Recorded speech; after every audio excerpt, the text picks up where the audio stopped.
श्रवण किया। सूत जी महाराज बड़े प्रसन्न हुए। सूत जी ने कहा, आहा ऋषियों बड़ा आनंद आया आपके यह प्रश्न सुन करके। मानव कल्याण के लिए आपके प्रश्न हैं। आपके प्रश्नों का उत्तर देने से पूर्व मुझे लगता है कि मैं किंचित श्री सुखदेव जी महाराज का स्मरण कर लूं। आहा परम आदरणीय सुखदेव जी महाराज को मैं प्रणाम कर लूं। सुखदेव जी का जीवन कितना महत्वपूर्ण है आदरणीय सज्जनों, श्रवण करिए। 12 वर्ष तक सुखदेव जी ने माता के गर्भ को मंदिर बना लिया, गर्भ में वास किया। मातृगर्भ में राधा रानी की गोद में खेल रहे थे। गोलोक धाम में सुखदेव जी भगवान गोलोक धाम में खेल रहे थे। तो राधा जी ने कहा, पुत्र जाओ पृथ्वी में जाओ और जन जन में श्रीमद् भागवत का प्रचार प्रसार करो। सुखदेव जी ने कहा, नहीं माता जी हम नहीं जाएंगे। क्यों? बोले हम अगर पृथ्वी में चले गए तो माया में फंस जाएंगे। जो 2-4 माला आपके नाम की जप रहे हैं तो वो भी छूट जाएंगी। इसलिए हम पृथ्वी पर कभी अवतार धारण नहीं करेंगे, जन्म नहीं लेंगे। राधा रानी जी ने कहा, जाओ हम तुम्हें आशीर्वाद देते हैं कि मेरे मायापति की माया तुम पर कोई असर ना डालेगी, जाओ। सुखदेव जी, वही सुखदेव जी आए हैं, आदरणीय सुखदेव जी तोता के रूप में गोलोक धाम में किशोरी राधा जी की गोद में खेलते थे। मृत्यु लोक में आए तो कैलाश पर्वत के ऊपर एक शुक पक्षिणी के गर्भ से अंडे के रूप में इन्होंने जन्म लिया। कैलाश पर्वत के शिखर में शुक पक्षिणी तोता पक्षी और उसकी पत्नी के गर्भ से अंडे के रूप में जन्म लिया। बर्फीली हवाएं तेज चली तो बर्फीली हवा के कारण क्या हुआ, अंडा फूट गया और उसमें से जीव जो था वो नष्ट हो गया। तोता और उसकी पत्नी वहां से उड़ करके कहीं अन्यत्र चले गए। अब यहाँ नारद जी के मन में बड़ी चिंता हो गई कि यही तो सुखदेव थे जो भागवत का प्रचार प्रसार करते, अब यही चले गए हैं, अब कैसे भागवत का प्रचार प्रसार होगा। नारद जी, अब देखिए नारद जी की भी बड़ी विशेषता है। भागवत में कहा, नारम ज्ञानम जद इति नारद, जो ज्ञान से प्रतिभाषित कराए हुए नारद। नारम अज्ञानम खंडयति इति नारद, जो अज्ञान का खंडन कर दे वह नारद। जो ज्ञान प्रकाशित कर दे वह नारद, जो अज्ञान का खंडन कर दे वह नारद। और नारद बात में नाम नहीं, उसका गुण छिपा हुआ है, नारद, जिसकी बात कभी रद्द नहीं जाती।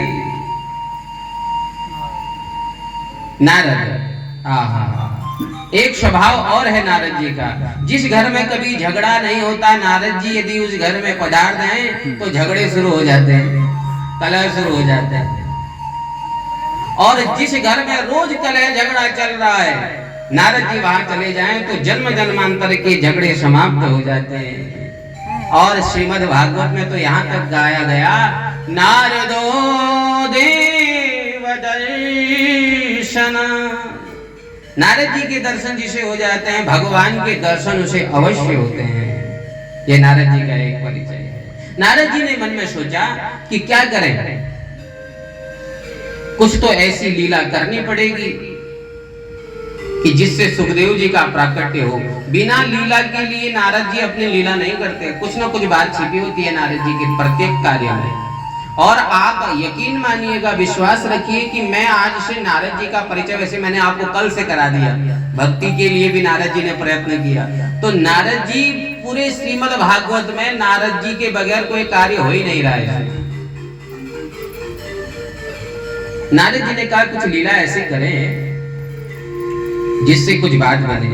मन में विचार किया कि मेरे कारण लक्ष्मी नारायण में मैं एक बार झगड़ा करा चुका हूं। मैंने एक बार झगड़ा लक्ष्मी नारायण जी के बीच करा दिया, और मेरे कारण एक बार झगड़ा मेरे पिता और माता जी में भी हो गया। नारद जी के पिता कौन है? ब्रह्मा जी। मैंने अपने माता पिता में भी झगड़ा करा दिया, लेकिन अभी तक मैंने भगवान भोले भंडारी और माता पार्वती के बीच में कोई कलह नहीं किया। चलो कुछ नया नाटक किया जाए। तो नारद जी आए हैं कैलाश पर्वत पर। कैलाश पर्वत पर विराजते हैं भगवान शंकर। आहा, कैलाश पर्वत पर विराजते हैं, माता पार्वती संग में है। नारद जी कैलाश पर्वत पर पहुंचे तो भगवान शंकर धूणी रमाए बैठे हैं। भगवान शंकर को जाते हुए प्रणाम, मानसिक प्रणाम किए नारद जी ने, ऐसे कुछ मुंह से बोले नहीं, ऐसे प्रणाम किया और वहां से चले गए। भगवान शंकर तो आहा,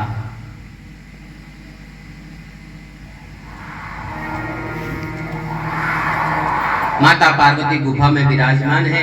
माता पार्वती ने जैसे ही नारद जी को देखा, अब देखिए माता पार्वती नारद जी को अपना गुरु मानती है, क्योंकि भगवान शंकर और माता पार्वती का विवाह कराया था नारद जी ने, इसलिए माता पार्वती क्या मानती है? गुरु। और नारद जी माता पार्वती को अपनी माँ समझते हैं, क्योंकि भगवान शंकर की धर्मपत्नी है, जगत जननी है, ब्रह्मचारिणी है माता भगवती। तो नारद जी माता मानते हैं। प्रणाम, दोनों ने एक दूसरे को अभिवादन किया, प्रणाम किया। अहो अहो नारद जी, आज कैसे आना हुआ? आइए बैठिए। आसन बिछाया, जल पान कराया, हाथ जोड़ करके माता पार्वती भी बैठी हैं, दोनों समकक्ष आसन पर बैठे। चर्चा हुई कैसे आना हुआ। नारद जी बोले माता बस आपके दर्शनों की इच्छा थी जो आ गए। माता जी ने कहा आजकल आप कम दिखाई देते हो, पहले तो बार बार आ ही जाते थे लेकिन आजकल कम दिखाई देते। बोले माता अब संसार के लोगों पर मेरा विश्वास नहीं रहा। ऐसा क्यों कह रहे हो नारद जी?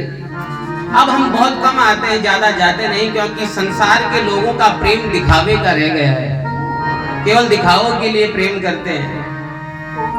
सुर नर मुनि सबकी यह रीति, स्वार्थ लागे करहि सब प्रीति। सबका प्रेम दिखावे का हो गया, जब काम पड़ता है तब जाकर के दिखावा करते। महाराज आप तो इतने बड़े आदमी, आपके जैसा मेरा हितैषी कोई दूसरा ही नहीं। सुर नर मुनि सबकी यह रीति, चाहे देवता हो, नर हो, मनुष्य, ऋषि हो, सबकी एक ही रीति। इसलिए हम दिखावे के प्रति ज्यादा रहते नहीं। माता बोली कि नारद जी मैं औरों की बात तो नहीं जानती, अपनी बात कहती हूँ। मुझ में और मेरे पति में तो इतना प्रेम है, हमारा कोई दिखावे का प्रेम नहीं। मेरे पति मुझसे कुछ नहीं छुपाते, बड़ा प्रेम करते हैं मेरे पति देव। नारद जी बोले होना भी चाहिए माता, बड़े आनंद की बात है। शास्त्रों में कहा गया कि गुरु के द्वारा दिया हुआ गुरु मंत्र किसी से नहीं कहना चाहिए, किसी को नहीं बताना चाहिए। जो गुरु ने गुरु मंत्र कान में फूंक दिया, नहीं बताना चाहिए। लेकिन मेरे पति मुझसे इतना प्रेम करते हैं कि रोज शाम को आकर के मुझसे कहते हैं कि देवी आज मैंने भगवान अपने गुरु के इस रूप के दर्शन किए। आज मैंने भगवान के गुरु कौन है, इष्ट कौन है भगवान के? श्री राम। आज मैंने रामचंद्र जी के इस रूप के दर्शन किए, कुछ नहीं छुपाते। नारद जी ने कहा बड़ी सुंदर बात है माता, ये प्रेम होना ही चाहिए पति पत्नी के बीच में, कुछ बात नहीं होनी चाहिए, छिपी नहीं होनी चाहिए। तो माता ये भी आपको पता ही होगा कि भगवान के गले में जो ये मुंडों की माला है, इस मुंड की माला में किसके किसके मुंड है ये भी आपको बताया होगा भोले भंडारी ने। माता पार्वती कहती है कि प्रेम तो बहुत करते हैं नारद जी, लेकिन मुंडों के बारे में मुझे भी नहीं बताया। नारद जी ने कहा जिन मुंड की माला को दिन रात अपने गले में चिपकाए हुए फिरते हैं, वह मुंड किसके हैं आपको भी नहीं बताया? बोले नहीं। तो क्या प्रेम करते हैं माता, अब तो हम यहाँ भी नहीं ठहरेंगे। तो नारद जी वहां से आग लगा के, चिंगारी लगा के चल गए। अब जाते वक्त तो भगवान शंकर से कहा बाबा प्रणाम।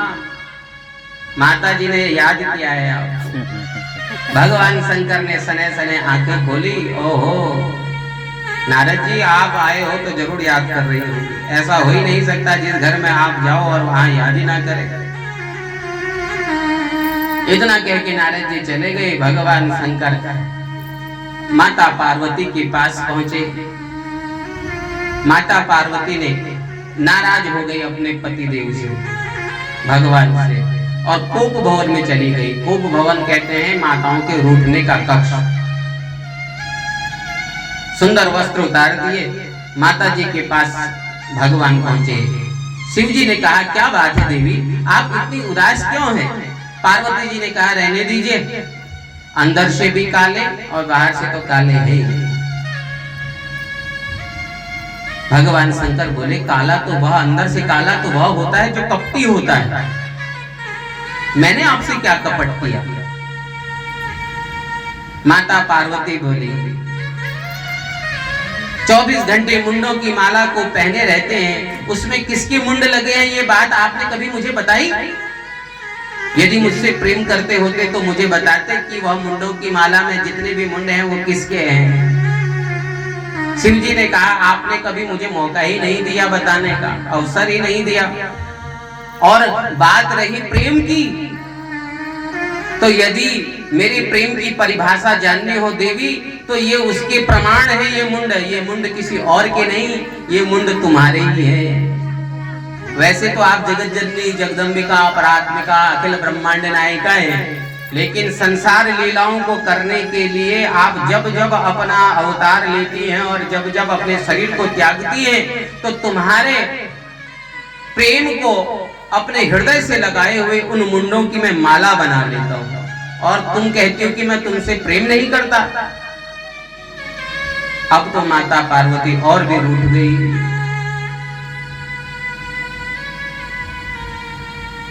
अब तो आप कपटी नहीं हो स्वामी, अब आप महाकपटी हो, अब कपटी नहीं हो। अरे मेरा जीवन इतनी बार समाप्त हो गया और आपको अभी तक बुखार भी नहीं, आपने एक बार भी अपना शरीर नहीं त्यागा और मुझे इतनी बार मरना पड़ा। यदि मुझसे प्रेम करते होते तो मुझे भी वह विद्या बताते, वह चूरन चटनी, वह दवाई मुझे भी बताते कि जिसको पाकर के मेरी भी मृत्यु ना होती। भगवान शंकर गंभीर हो गए। भगवान शंकर गंभीर हो गए और गंभीर होकर के कहने लगे कि हे देवी, मैंने एक विशेष अमृत का पान किया है। चरणों में गिर गई माता पार्वती, मुझे भी पिवाइए ना, मुझे भी वह अमृत पान कराइए ना। भगवान बोले देखो देवी, वह दिव्य अमृत है अमर कथा। क्या है? अमर कथा। और वह अमर कथा क्या है? तो वह है श्रीमद् भागवत कथा, अमर कथा। प्रभु मुझे भी श्रवण कराइए ना, मैं भी श्रवण करना चाहती हूँ। तो भगवान शंकर ने माता पार्वती का हाथ पकड़ा और हाथ पकड़ करके तुरंत अदृश्य हो गए और चले गए कहाँ? श्री अमरनाथ जी में। श्री अमरनाथ की दिव्य गुफा में प्रवेश किया। माता पार्वती अब बन गई श्रोता और वक्ता बन गए कौन? भगवान शंकर। अब यहाँ पर कथा भगवान शंकर कह रहे हैं कि मेरी कथा सुनाने के 3 नियम हैं। मैं जब कथा सुनाता हूं तो 3 शर्तें हैं मेरी। पहली शर्त है कि भगवान की दिव्य कथा, भगवान की दिव्य कथा सम्मुख बैठ के सुननी चाहिए, सामने बैठ करके सुननी चाहिए।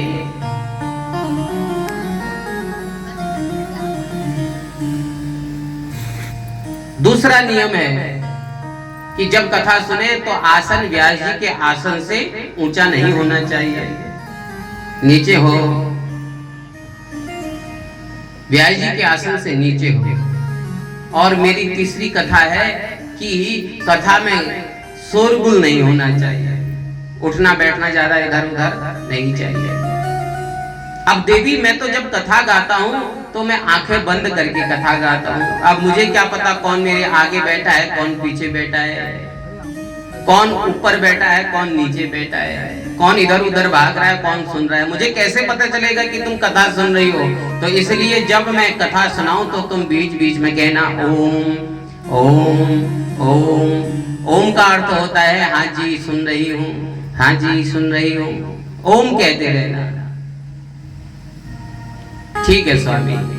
अब यहाँ पर कथा श्रवण करा रहे हैं भगवान।